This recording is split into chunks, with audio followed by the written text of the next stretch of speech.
నమస్తే welcome to are voice నేను మీ వాత్సల్య తన సోదరి షేక్ రెహానాను కూడా యూనస్ ప్రభుత్వం హత్య చేసేందుకు పథకం రూపొందించినట్లు బంగ్లాదేశ్ మాజీ ప్రధాని షేక్ హసీనా ఆరోపించారు. తన తండ్రి షేక్ ముజ్బీర్ రెహమాన్ను చంపిన మాదిరిగానే హత్యకు కుట్ర జరిగిందని ఆమె వెల్లడించారు. ముజ్బీర్ రెహమాన్ను 1975లో హత్య చేశారు. ఈ ఏడాది ఆగస్టులో ఆమె బంగ్లాదేశ్ నుండి పారిపోయి భారత్లో ఆశ్రయం పొందుతున్న సంగతి తెలిసిందే. అమెరికాలోని న్యూయార్క్లో జరిగిన ఒక కార్యక్రమంలో మొదటిసారి వర్చువల్గా పాల్గొని ప్రసంగిస్తూ యూనస్ సర్కారు నరమేధానికి పాల్పడుతున్నట్లు ఆమె ఆగ్రహం వ్యక్తం చేశారు. యూనస్ది అధికార వ్యామోహం అని, బంగ్లాదేశ్లోని ప్రార్థనా స్థలాలపై దాడి జరుగుతోందని చెబుతూ ప్రస్తుత పరిస్థితిని ఎదుర్కోవడంలో తాత్కాలిక ప్రభుత్వం పూర్తిగా విఫలమైందని హసీనా మండిపడ్డారు.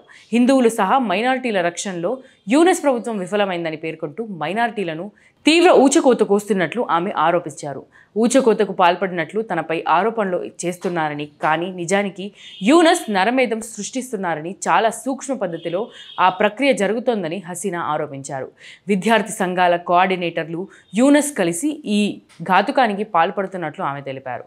తాను బంగ్లాదేశ్ ప్రధానిగా చివరి రోజు అధికారిక నివాసంలో ఉండగా పెద్ద సంఖ్యలో నిరసనకారులు చుట్టుముట్టారని గుర్తు చేస్తూ తాను ఆదేశిస్తే భద్రతా సిబ్బంది కాల్పులు జరిపేవారని ఆమె పేర్కొన్నారు.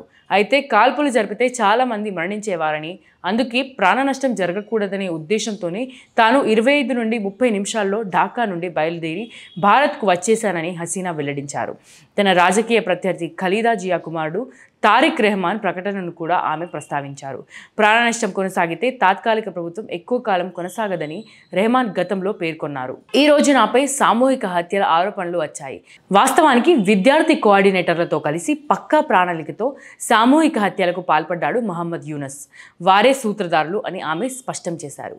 కాగా బంగ్లాదేశ్లో త్వరగా ఎన్నికలు నిర్వహించాల్సిందిగా పలు రాజకీయ పార్టీలు ముఖ్య సలహాదారు మహమ్మద్ యూనస్ను కోరాయి.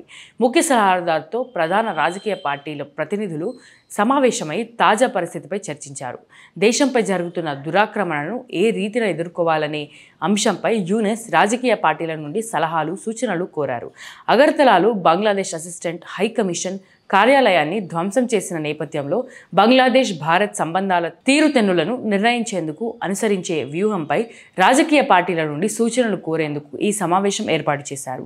అయితే ఈ సమావేశానికి అవామీ లీగ్, దాని మిత్రపక్షాలు హాజరు కాలేదు. ఎన్నికల తేదీని ప్రకటిస్తే ప్రజల్లో ఒక రకమైన ఉత్సాహం తలెత్తుతుందని, ఆ ఉత్సాహం దేశానికి ఉపకరిస్తుందని, అందుకే ఈ సమావేశం ప్రధాన ఎజెండా కానప్పటికీ దీనిపై చర్చించామని బంగ్లాదేశ్ నేషనలిస్ట్ పార్టీ స్థాయి సంఘం సభ్యుడు అమీర్ ఖుస్రూ చౌదరి తెలిపారు. యూనస్ బాధ్యతలు చేపట్టిన తర్వాత ఇంత విస్తృత స్థాయిలో రాజకీయ సమావేశం జరగడం ఇదే ప్రథమం. ఎన్నికలకు ముందుగా పరిస్థితులు ఒక కొలిక్కి వచ్చేందుకు రాజకీయ పార్టీలతో చర్చలు జరుపుతానని యూనస్ హామీ ఇచ్చారు.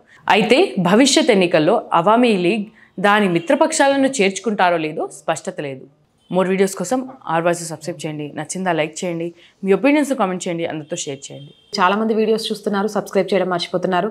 మళ్ళీ రిక్వెస్ట్ చేస్తున్నామండి, సబ్స్క్రైబ్ చేయండి, మర్చిపోకండి. దాంతోపాటు ఆర్థికంగా ఈ ఛానల్కి చేయూతగా నిలవండి. ఆర్థిక సహాయం చేయాలి అనుకునేవారు సబ్స్క్రిప్షన్ పక్కనే జాయిన్ అనే బటన్ ఉంది. 1 to 5 లెవెల్స్ ఉంటాయి. ఏదో ఒక లెవెల్లో సపోర్ట్ చేయండి. అలాగే స్క్రీన్ మీద గూగుల్ పే, ఫోన్పేతో పాటు అకౌంట్ డీటెయిల్స్ కూడా ఉంటాయి. మీకు తోచిన ఆర్థిక సహాయం చేయడం ద్వారా ఈ ఛానల్ని నిలబెట్టాలి అనే మా కలకు సాకారం చేసిన వాళ్ళు అవుతారు. అలాగే వ్యాపార ప్రకటనల కోసం 8328500576 నెంబర్ని సంప్రదించండి. జై హింద్, జై భారత్.